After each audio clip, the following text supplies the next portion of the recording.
Assalamualaikum warahmatullahi wabarakatuh. Qala Rasulullah sallallahu alaihi wasallam, kafa bil mauti inzatan. Cukuplah ngambil pelajaran dari kematian. Pemirsa rahimakumullah, banyak orang tidak percaya ada siksa kubur, tapi juga lebih banyak yang percaya ada siksa kubur. Ada orang mengatakan setelah mati ya sudah, nggak ada perkara lain. Bagi kita orang mukmin, setelah mati ada beberapa peristiwa. Pertama, alam kubur, alam barzah, mahsyar, timbangan, tempat siratal mustaqim. Itulah perkara-perkara di dalam kubur,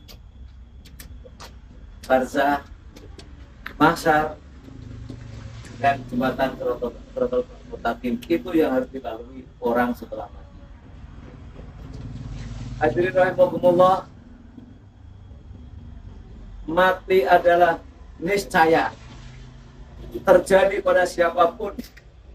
Kullu nafsin dha'iqatul maut, setiap yang bernyawa pasti mati. Nah, untuk meresapi, merenungkan peristiwa kematian, kita bisa mengambil pelajaran dari kitab namanya Mukhtarul Ahadits.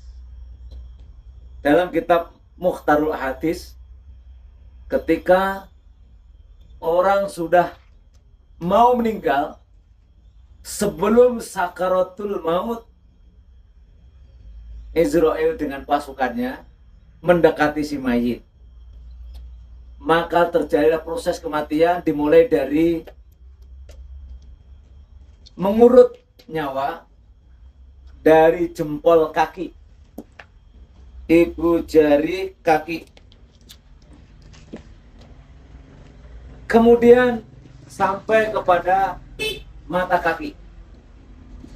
Dalam perjalanannya sampai mata kaki bertanya, "Hei, mana ibu jari kaki?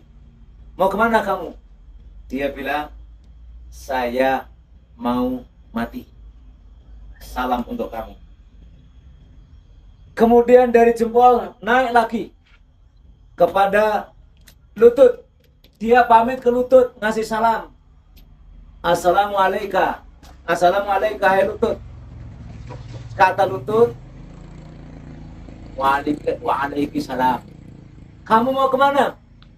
Aku mau mati. Kemudian naik lagi, gantian sekarang yang lutut sampai ke pinggang. Lutut mengucapkan assalamualaikum pinggang. Waalaikumsalam. Wahai lutut, mau kemana kamu? Aku mau mati. Kemudian pinggang naik ke tenggorokan. Disitulah peristiwa besar. Itu sampai tenggorokan, dia sudah tidak menyadari dunia. Dia hanya menyadari di situ, tidak ingat apa-apa. Saat itu iblis datang. Sebelah kanan menyerupai bapak, sebelah kiri menyerupai ibu. Iblis bilang, "Hei Fulan, kamu percaya nggak aku bapakmu?" "Oh iya percaya pak." "Kalau percaya, ucapkan, agama yang terbaik adalah agama Hindu, agama Yahudi. Karena yang mau meninggal itu santri taat, santri patuh." Dia bilang, "Kalau begitu kamu bapak palsu. Karena agama yang terbaik adalah Islam. Tapi kalau yang mau meninggal, orang yang tidak taat pada Allah, tidak kenal agama, maka dia tidak menjawab kecuali mengikuti apa yang dikatakan bapak palsu itu." Kemudian ketika nggak berhasil, pindah ke kiri, ibu yang menyerupai, iblis yang menyerupai ibu kita. Dia bilang, "Eh Fulan, aku siapa?" "Engkau adalah ibuku. Kalau kamu mengakui aku ibumu, maka ikuti apa kata saya. Katakan bahwa agama terbaik adalah Nasrani." Kemudian pulang yang santri, yang baik, yang soleh itu mengatakan, kalau begitu kamu ibu palsu. Karena agama yang terbaik adalah Islam. Maka aku terbebas dari kamu. Sebaliknya orang yang nggak punya amal soleh, yang nggak kenal agama, dia akan mengikuti ibu palsu itu. Permisal rahimakumullah, setelah itu berganti lagi anak iblis menyerupai anak dan menyerupai siapapun yang dicintai, karena sebelum berhasil dia tetap goda. Ketika berkali-kali gak berhasil bawa pulang dari orang soleha, maka disitulah nanti kita akan mati husnul khotimah. Hadirin rahimakumullah, begitu udah meninggal dunia, sebuah meriwayatkan ruh itu diajak jalan-jalan oleh Israel, yaitu menuju langit. Langit pertama mengatakan assalamualaikum. Israel, itu siapa? Ini adalah nyawa bagus, nyawanya si Fulan. Salam kebaikan ke Fulan. Terus naik ke tingkat sampai apa langit ketujuh. Allah tanya, ini nyawanya siapa? Nyawanya si Fulan ya Allah. Terus bagaimana amalnya? Dia orang baik ya Allah. Jalan-jalan ke surga sambil menunggu persiapan dimandikan.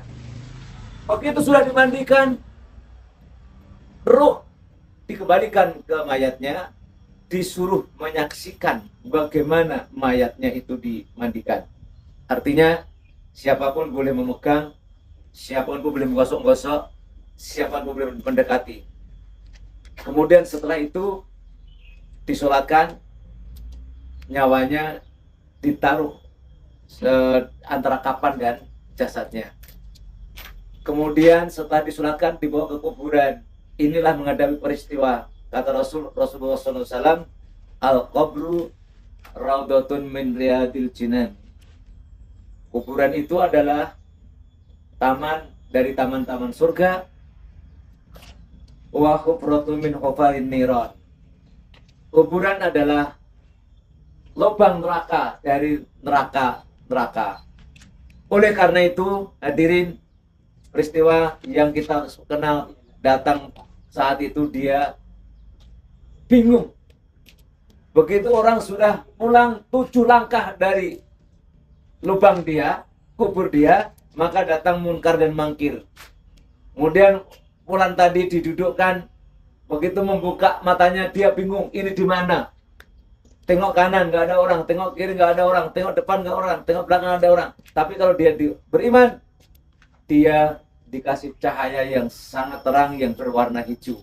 Saat itulah munkar nanya kepada si Fulan. Di sebelah kanannya didudukkan Nabi Muhammad SAW. Fulan, dia siapa? Karena Fulan baik, dia menjawab, dia Muhammad Abdullah wa Rasuluh. Dia adalah Muhammad dan hamba Allah dan utusan Allah Subhanahu wa taala. Hadirin, menurut riwayat juga begitu dan bisa menjawab semua pertanyaan, maka kuburan itu diluaskan ke kanan 40 hasta, ke kiri 40 hasta, ke bawah 40 hasta, dan dikasih cahaya hijau yang sangat indah dilihat oleh mata. Oleh karena itu berbahagialah, mudah-mudahan kita menjadi orang yang soleh, meninggal dunia husnul khotimah. Ketika mendapat pertanyaan munkar nakir, kita bisa menjawab semua. Nah, kalau mau selamat, maka setiap hari usahakan baca ayat Al-Quran. Karena apa? Itulah nanti yang mewakili kita untuk menjawab pertanyaan munkar nakir. Jadi logikanya, begitu kita rajin baca puasa, apalagi hafal, maka Al-Quran berwujud manusia. Begitu munkar nakir mau nanya, kata bacaan Al-Quran, gak usah ditanya, aku yang mewakili, silahkan tanya kepada saya. Artinya, kalau kita rajin baca Al-Quran, insya Allah kita akan diselamatkan munkar nakir dari siksa kubur. Amin ya rabbal alamin. Kemudian setelah itu dia menunggu sampai hari kiamat, tiupan sangkakala pertama, tiupan sangkakala kedua, kemudian mahsyar, jembat, timbangan dan sebagainya. Pemirsa, Mudah-mudahan ini menjadikan gambaran pada kita. Mudah-mudahan bisa mengambil hikmahnya. Mari kita merenungkan kejadian kematian agar kita bisa lebih baik dari kemarin, dan yang sudah baik biar tambah baik sesuai hadis Rasulullah SAW. Kafa fil mauti hazatan. Mati cukup sebagai pelajaran, atau mati adalah pelajaran yang sangat bagus untuk kita renungkan. Wassalamualaikum warahmatullahi wabarakatuh.